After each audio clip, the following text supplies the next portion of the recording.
بسم اللہ الرحمن الرحیم۔ السلام علیکم، میرے چینل میں آپ کا استقبال ہے۔ آج کی یہ ویڈیو ہم گرامر کی بنا رہے ہیں، اردو گرامر کی، جس میں ہم آج درخواست لکھیں گے۔ تو آج کے درخواست کا ٹاپک میں نے لیا ہے اسکول سرٹیفکیٹ یعنی TC کے لیے درخواست۔ تو درخواست لکھنے کے لیے چند اصول ہیں جن کا ہمیں دھیان رکھنا ہے۔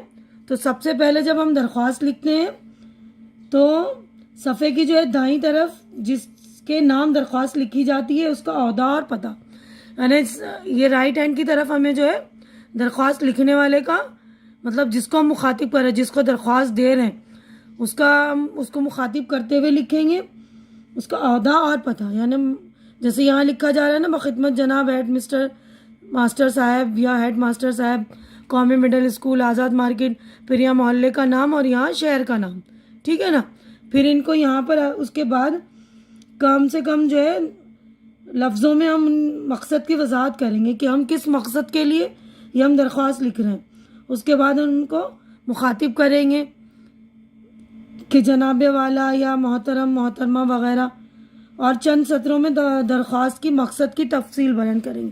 یعنی جب ہم درخواست کا جو مین پوائنٹ ہم لکھیں گے جس کو ہم نفس مضمون کہتے ہیں، تو اس جو لکھیں گے اس کے بعد جو ہے ہم فوراً اس کو مطلب کم سے کم زبان میں، سادہ زبان میں اپنی بات کہنے کی کوشش کریں گے، ٹھیک ہے نا۔ اس کے بعد خاتمہ ہوگا، تو خاتمے میں آخری جانب جو ہے بائیں ہاتھ پر یہاں پر جو دیکھیے درخواست لکھنے والے کا نام، دستخط اور جماعت وغیرہ ہوگا۔ اور ایک بات اور ہے کہ خط میں جو ہے شروع میں خط کی دائیں طرف کے ایک کونے میں اپنا مختصر پتہ، شروع میں جب خط ہم لکھتے ہیں تو اپنا مختصر پتہ لکھتے ہیں، ٹھیک ہے نا۔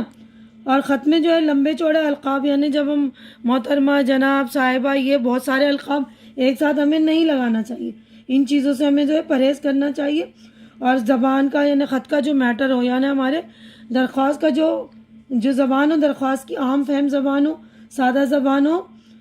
اور یہ بھی خیال رہے کہ ہمیں جملے جو ہے بڑے بڑے لمبے اور طویل نہ بنائیں، چھوٹے چھوٹے جملوں میں اپنا مقصد بیان کر دیں، ٹھیک ہے نا۔ تو یہ دیکھیے یہاں پر میں نے ایک درخواست کا نمونہ آپ کے لیے رکھا ہے، تو میں پڑھ رہی ہوں، آپ لوگ دیکھ لیں گے یہ۔ تو دیکھیے یہ درخواست کے نمونے میں بخدمت جناب ہیڈ ماسٹر صاحب، قومی مڈل اسکول آزاد مارکیٹ دہلی۔ تو اس کے بعد دیکھیے جناب والا، اس سال میں نے آپ کے اسکول سے 8ویں جماعت پاس کی ہے، کیونکہ اس اسکول میں صرف 8 کلاسز ہیں۔ اب میں 9ویں جماعت کے داخلے کے لیے کسی دوسرے اسکول میں جاؤں گا، اس لیے آپ سے درخواست ہے کہ مجھے ٹرانسفر سرٹیفکیٹ TC عنایت فرمائے، نوازش ہوگی، ٹھیک ہے نا۔ تو ہم نے اپنا مدعا یعنی جو اپنا ہمارا نفس مضمون تھا، جو ہمارا میٹر تھا، اس میں بتا دیا کہ ہمیں ٹرانسفر سرٹیفکیٹ کس لیے چاہیے نا۔ تو آپ اور کوئی سا بھی ریزن دے سکتے ہیں۔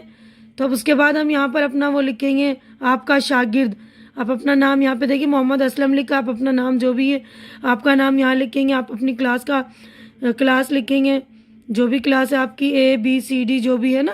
اس کے بعد تاریخ، تو یہ ساتھ میں ہی لکھی 2008، تو آج کی تاریخ میں آپ لکھ دیں گے جیسے 31 دسمبر 2020، ٹھیک ہے نا۔ تو یہ اس طرح ہی ہم اپنی درخواست اور طرح کی بھی درخواست جو ہمیں سوال دیا جائے اس پر ہم بنا سکتے ہیں۔ تو ایک چھوٹا سا نمونہ تھا درخواست لکھنے کا، تو آپ لوگ بھی اپنا اسی طرح بنا لیں، ٹھیک ہے نا۔ امید کرتی ہوں کہ یہ درخواست لکھنے کا نمونہ ہے یا پیٹرن جو ہے وہ آپ کو پسند آ گیا ہوگا۔ تو میری ویڈیو پسند آ رہی ہے تو اسے لائک کیجئے، جو ضرورت مند بچے ہیں ان کے درمیان شیئر کیجئے، اور میرا چینل سبسکرائب کر کے میری حوصلہ افزائی کیجئے۔ اللہ حافظ۔